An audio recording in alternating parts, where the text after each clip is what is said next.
सो ये first question है 2.3.19 mention है 19, तो 19 के अकॉर्डिंग कितने सारे कंसेप्ट्स है?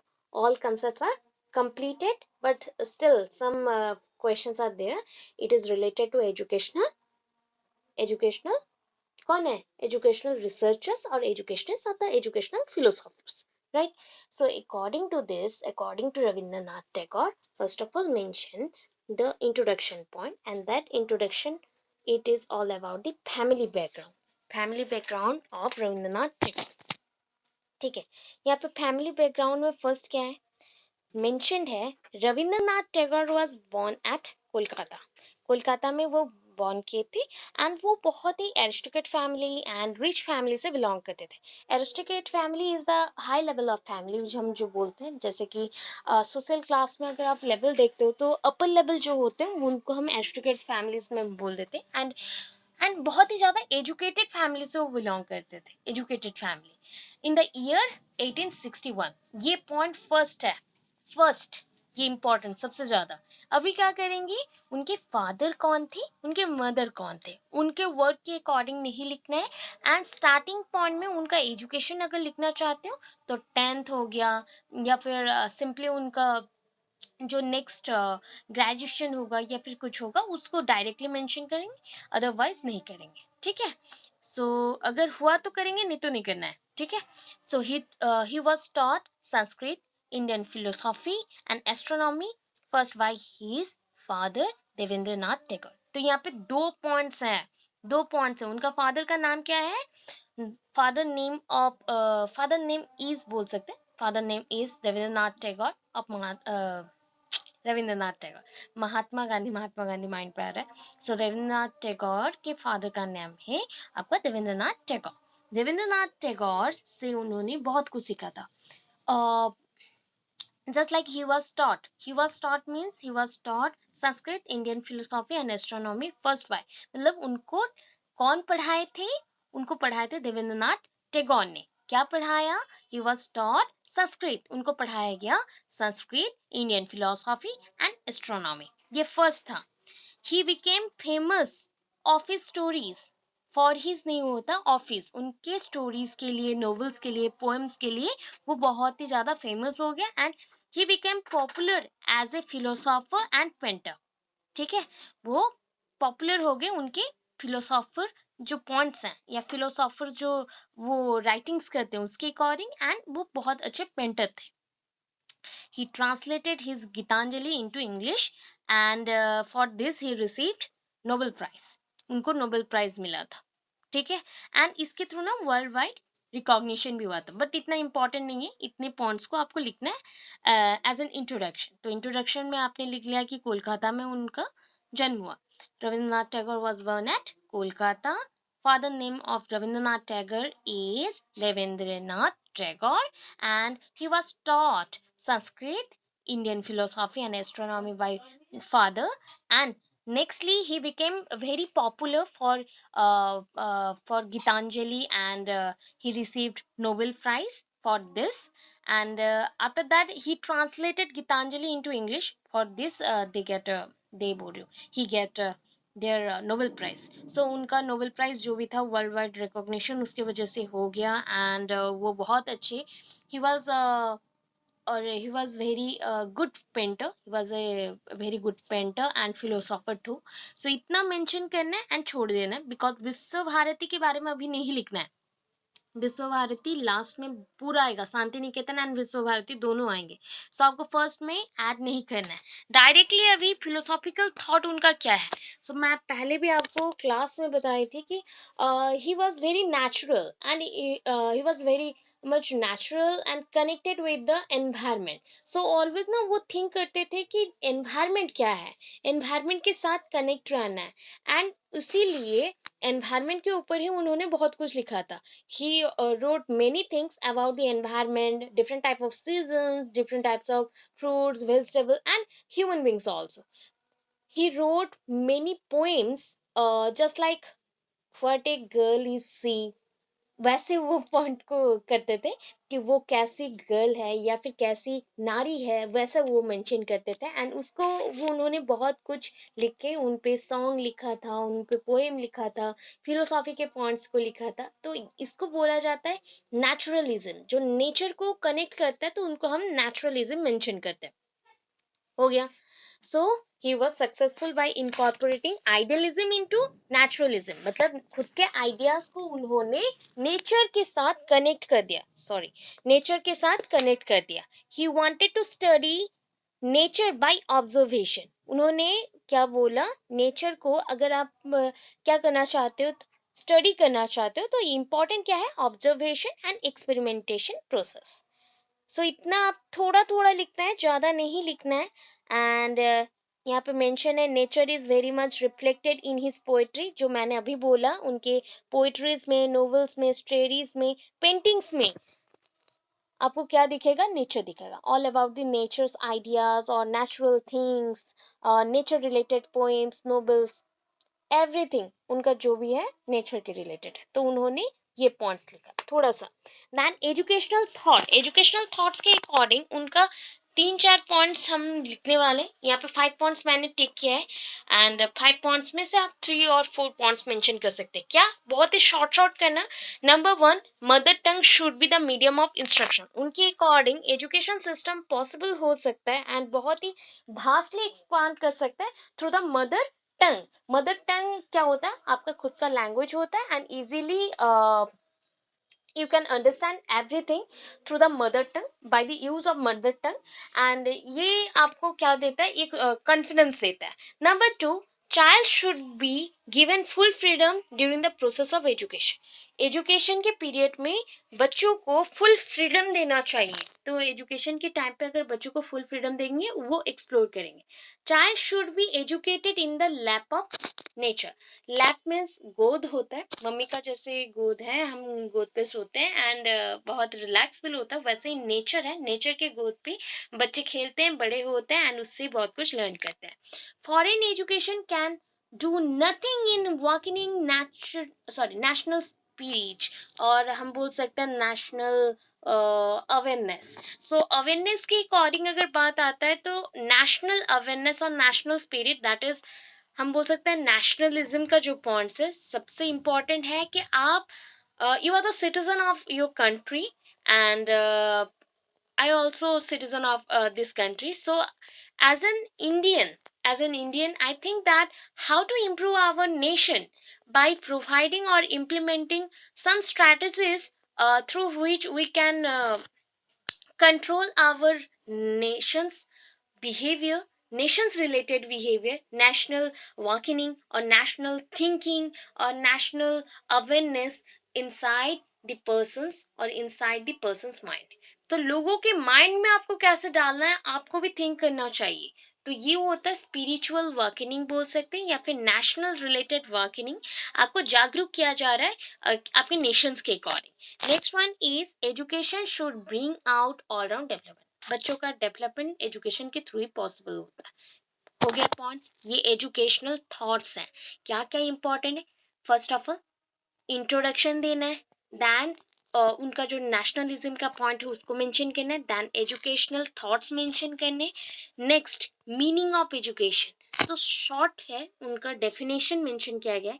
According to Tagore, that means Tagore said that education is highest which not only imparts information and knowledge to us but also promotes love and fellow feeling between us and other living beings of the world। मैंने अभी बोला है कि हमारे mind में आपको डालना है कि हम नेशंस के ही पर्सन हैं, हम नेशंस को डेवलपमेंट करना है बोला। तो ये पॉसिबल किसके थ्रू होगा, एजुकेशन के थ्रू। एंड एजुकेशन जब पॉसिबल करना है तो हम लोग क्या करना चाहिए कि और भी ज़्यादा जानना चाहिए, ऑब्जर्वेशन एक्सपेरिमेंट्स के थ्रू इंफॉर्मेशन नॉलेज को लेना चाहिए, plus love and fellow feeling लेना चाहिए। दैट इज, हम अगर भाई बहन हैं तो उनके अंदर ही क्या ओनली लव रहेगा, नहीं, हमारे अंदर भी रहेगा। दैट इज, आप स्टूडेंट्स हैं, मैं टीचर हूँ, या फिर हम लोग पर्सन्स हैं, तो हमारे अंदर भी फैलो फीलिंग होना चाहिए। जितने भी वर्ल्ड के मेंबर्स हैं सबके अंदर ये चीज होना चाहिए। एम ऑफ एजुकेशन इनके अकॉर्डिंग क्या है, physical development of the child through education should be given the first priority. पहला प्रायोरिटी क्या है? फिजिकल डेवलपमेंट के लिए एजुकेशन बहुत ही इंपॉर्टेंट है एंड ये फर्स्ट प्रायोरिटी है। Then promotion of moral and spiritual development. बच्चों का आप रियलाइज करवाना चाहते हो कि they are superman and they are very good, they think that they are a good person in the society and take all the responsibilities very easily. So ये अगर आपको डालना है बच्चों में तो moral and spiritual development करना पड़ेगा. In order to promote mental development, आपको बच्चों को क्या बनाना पड़ेगा? क्यूरियस बनाना पड़ेगा. Their curiosity should be aroused through activities, self experiences and self learning. Yes, self experience, self learning and activities. Self learning, that is first of all आपको need क्या है पता है? सेल्फ लव का. खुद से प्यार करो, खुद को थिंक करो. Self love is not a harmful thing, it's a very good thing and for this you need one kind of process that is called motivation and meditation. Through motivation you get enough knowledge and enough energy potential to get your goal. ठीक है? And through meditation you connect your soul to every point. आप अपने soul को connect कर सकते हो. तो इसके through self love, self experience, self learning possible होगा. हो गया. इतने पॉइंट्स को लिखना है, बाकी छोड़ देना है. मेथड्स ऑफ टीचिंग में थोड़ा सा लिखना है. Child should be given more and more opportunities to understand the phenomenon by his own activities. मैं यहाँ पे एक पॉइंट इजी कर देती हूँ. ये लर्निंग बाय डूइंग को सपोर्ट कर रहा है. Learning by doing. So suppose मैं आपको कुछ पॉइंट को बोले कि ये चीज तुम पढ़ के आना या फिर आप लोग पढ़ के आना. मैं अगर छोटे बच्चों को बोलती कि ये चीज तुम पढ़ के आना, तो वो क्या करेगा? जैसे मैम ने टास्क दिया है, मिस ने टास्क दिया है, तो इसको हम कंप्लीट करेंगे. So to complete it they take lot of time, but at some reason they get failure too. And after that failure thinkings, one time will come where you get your knowledge, proper knowledge आपको मिल जाएगा and आप succeed हो जाएंगे. So learning by doing is the proper method of teaching by Rabindranath Tagore. ये रविंद्रनाथ टैगोर ने बोला था. तो उसके लिए लर्निंग बाय डूइंग करने के लिए अपॉर्चुनिटीज देना पड़ेगा ना. बच्चों को हम अपॉर्चुनिटीज दे रहे जो कि डायरेक्टली आप कनेक्ट कर सकते हो. किसके साथ? आपके नेचर के साथ या फिर आपके वर्ल्ड के साथ. सो इम्पॉर्टेंट मेथड्स और क्या क्या है? मेथड्स का नाम याद रखो और कुछ नहीं चाहिए. मेथड्स का नाम याद रखो, आप एक्सप्लेनेशन दे सकते हैं. फर्स्ट वन मैं बहुत टाइम बोल चुकी हूँ, टीचिंग वाइल वर्किंग. जैसे कि क्लासरूम में मैं जब भी पढ़ाती हूँ चारों तरफ घूमते रहती हूँ, घूम घूम के पढ़ाती हूँ. तो ये एक मेथड है टीचिंग वाइल वर्किंग. इसके थ्रू क्या होगा ना, इजीली बच्चे ग्रास्प करते हैं. एंड जो भी who cannot acquire it or who cannot grasp it, you find out that person very easily and identify their problems and solve it by the remedial teaching. तो ये होता है बेनिफिट टीचिंग वाइल वर्किंग का. मतलब working करते करते आपका teaching हो जाएगा. डिस्कशन मेथड, ये तो पूरा रियल मेथड्स है through which we can discuss और share our ideas. Basically we shared our ideas based on the topics, so that ये प्रॉब्लम्स ऑफ लाइफ जो होता है या फिर उसके जो सोल्यूशन चाहिए वो पॉसिबल होता है इसके through. Activity method, that is related to activities. मतलब आपको कुछ टास्क दिया जाएगा, नेसेसरी टास्क होगा, उसको आप सॉल्व जब करेंगे तो आपका क्या हो जाएगा? ये मेथड कंप्लीट हो जाएगा एंड टास्क भी कंप्लीट हो जाएगा. Curriculum, the curriculum should be wide and comprehensive. मतलब आप जो बोलते हो ना पूरा अरेंज्ड करके लिखना. कोई एक पर्सन होता है ना, कुछ कुछ पर्सन, मतलब आप जो जो पॉइंट्स बोल रहे हो उसको पूरा फाइन आर्ट्स के जैसा वो लिखता है. मतलब उसका लगता है कि वो प्रिंट करके रखा है एंड वन बाय वन सारे पॉइंट्स पूरा neat and clean and organise manner पे रहता है, तो उसको हम कम्प्रिहेंसिव बोलते हैं. एंड जो करिकुलम वाइड का बात है, तो करिकुलम ऑलवेज वाइड होता है, वेरी फ्लेक्सिबल होता है and it can adjust in the any type of institution whatever the institution may need. जो भी उसका नीड होता है उसको छोड़ के भी ये एडजस्ट कर सकता है। It should cover all the aspects of human life. Human life के कितने एस्पेक्ट्स हैं? 6 एस्पेक्ट्स हैं, ऑलरेडी क्लास में कर चुके हैं।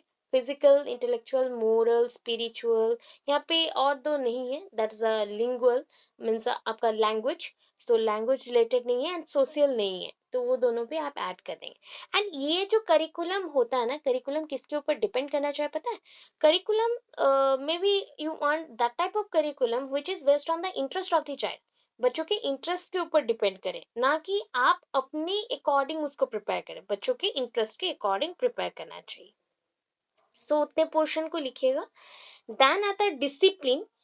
अच्छा, बच्चों को डिसिप्लिन में रहना है, so life will be organised. life will be organized according to the discipline planning। So child is given full freedom।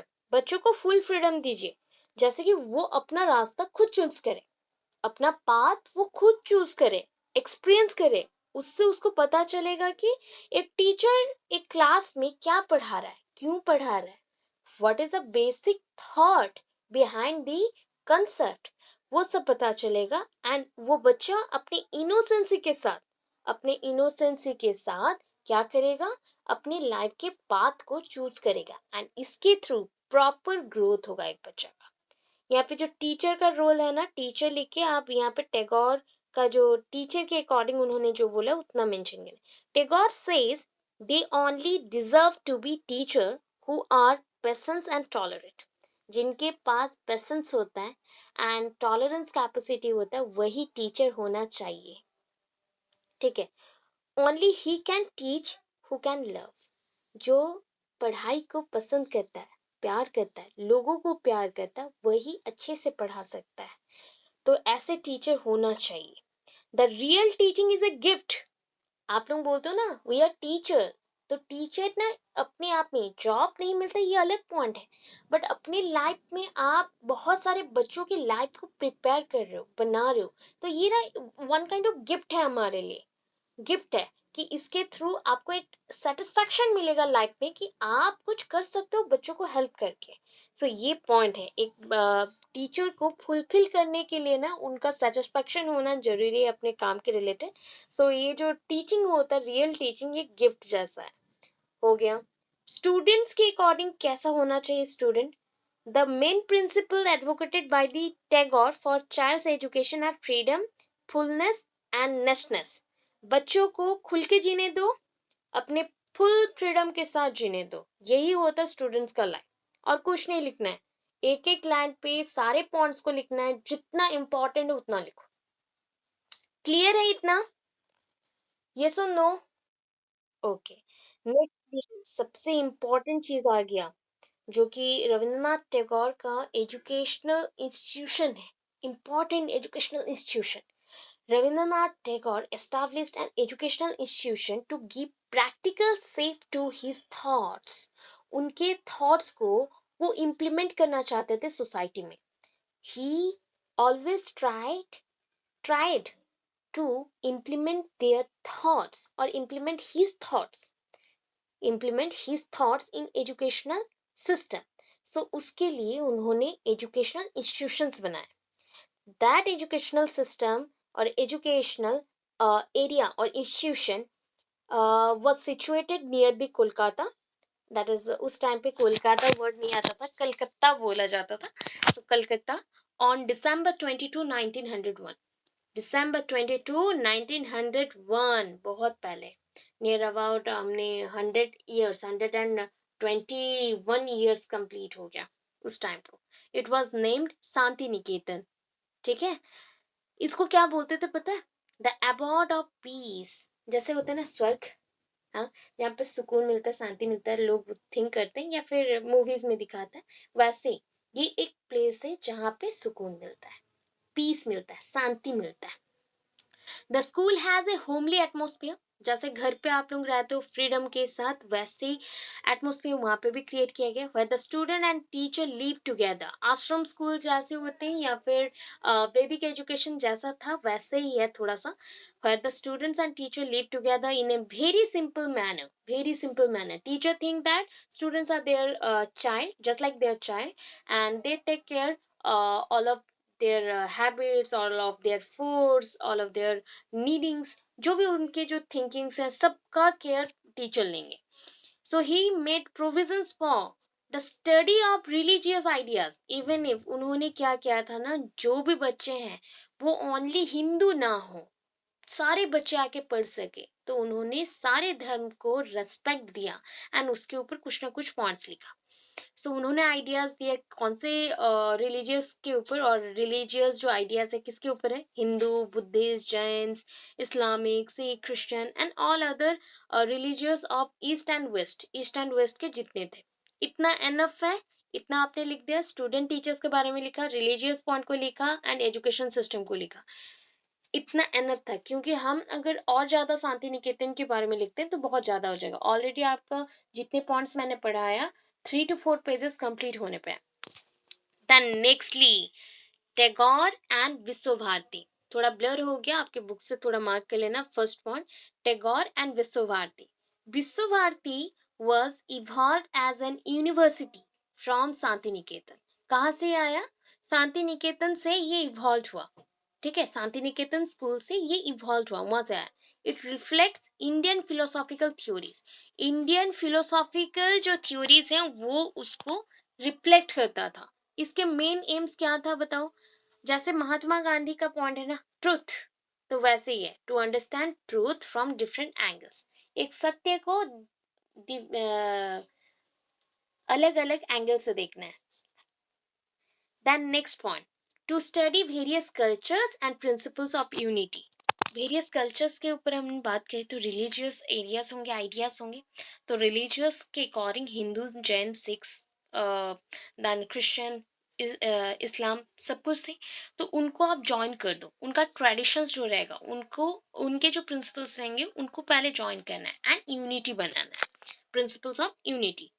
To have a comparative study of eastern and western culture, already वहाँ पे mention था कि other religious from eastern and that is the east and west, तो यहाँ पे eastern and western culture mention है। To bridge the gap between eastern and western culture, eastern that is our Indian culture, western that is the outside of the India that is called foreign culture. तो दोनों के अंदर जो gap है उसको उन्होंने क्या किया, पहले जज किया देन कनेक्ट किया, दोनों को मर्ज करने को ट्राई किया। To establish equal relationship with teacher and nature, teacher and nature के साथ, नेचर को जैसे आप रिस्पेक्ट करते हो ना, बिकॉज आप नेचर पे बहुत कुछ लेते हो या फिर उस पर डिपेंड करते हो, वैसे टीचर को भी आप इक्वल रिलेशनशिप में देखना चाहिए, क्योंकि टीचर एक नेचर के जैसा ही है, उसको भी उतना ही रिस्पेक्ट देना चाहिए। To strive to develop the universal outlook, आप अगर देखना चाहो अपने इंडिया को, सो ऑल टुगेदर हमें देखना चाहिए, वर्ल्ड से ऐसा लगना चाहिए कि हम सब एक हैं। इतने पॉइंट्स को उन्होंने मेंशन किया था। ठीक है, एंड उनका जो पॉइंट था ना सत्यम शिवम सुंदरम पे था, एंड अभी भी है कि वो थिंक करते थे सत्यम शिवम एंड सुंदरम, ये तीन पॉइंट को ही कॉलेज एंड यूनिवर्सिटी स्कूल्स में रखना चाहिए, वही होता basic ideas. And last conclusion, Shanti Niketan and विश्व भारती, ये 2 पॉइंट उनका तो रिफ्लेक्शंस हैं। शांति निकेतन एंड विश्व Bharati are the reflections of the Tagore's spiritual voice, मतलब स्पिरिचुअल आइडियाज और स्पिरिचुअल जो उनकी बिहेवियर्स हैं उसका एक रिफ्लेक्शन ये दोनों है। And his own personality reflected a divine humanity which inspired both his students and teachers. And उनका जो खुद का पर्सनैलिटी है वो रिफ्लेक्ट करता है कि वन काइंड ऑफ डिवाइन, मतलब हम बोलते हैं जो भगवान को जैसे प्रे कर रहे हो ना, तो जैसे आपका नेचर होता वैसे ही एक ह्यूमैनिटी का नेचर होना चाहिए, जो कि लोगों को नहीं, बच्चों को भी, टीचर्स को भी क्या करे, इंस्पायर्ड करे। इतना एनफ है। ठीक है, इतना करने से आपका ये क्वेश्चन कंप्लीट हो गया। ओके, इसके बाद ना नेक्स्ट आता है औरबिंदो घोष का औरोबिंदो घोष 1872 में थे, कोलकाता में। उनका 3 पॉइंट्स है, आज नहीं कर रही हूँ एंड यहाँ पे एंड करूँगी। मैं बस बता रही हूँ, सेम पॉइंट्स पे क्या-क्या लिखना है फिर से अगेन मैं रिपीट कर रही हूँ। इंट्रोडक्शन देंगे, फैमिली, फैमिली के बारे में लिखना है तो फादर मदर के बारे में लिखना है। ओके, फादर से उन्होंने क्या लिया, मदर से क्या लिया, बट मदर का नाम यहाँ पे मेंशन नहीं है तो आप स्किप कर सकते हैं। एंड उनका जो नेम पॉपुलर क्यों थे, he become popular for Gitanjali and different type of stories and novels writing. So उसके अकॉर्डिंग एंड वो बहुत ही अच्छे पेंटर थे, वो सब मेंशन कर दिए। एंड फिलोसॉफिकल थॉट, नेचुरलिज्म वाला, आइडियलिज्म को नेचुरलिज्म में डालना, इंटीग्रेट करना। देन था आपका एजुकेशनल पॉइंट जो उनका एम था। एंड टीचर का रोल, स्टूडेंट का रोल, रिलेशनशिप, डिसिप्लिन एंड जो भी मेथड्स था उसको लिखना है। शांति निकेतन एंड विश्व भारती, लास्टली विश्व भारती एंड शांति निकेतन का एम क्या है एंड कंक्लूजन। इतने पॉइंट्स में जैसे थिंक कर लेना, 4 to 5 पेजेस में कंप्लीट करना है, ज्यादा नहीं लिखना है। वैसे ही आपको औरोबिंदो घोष का भी लिखना है, तो औरोबिंदो घोष का मैं नेक्स्ट क्लास में करूँ।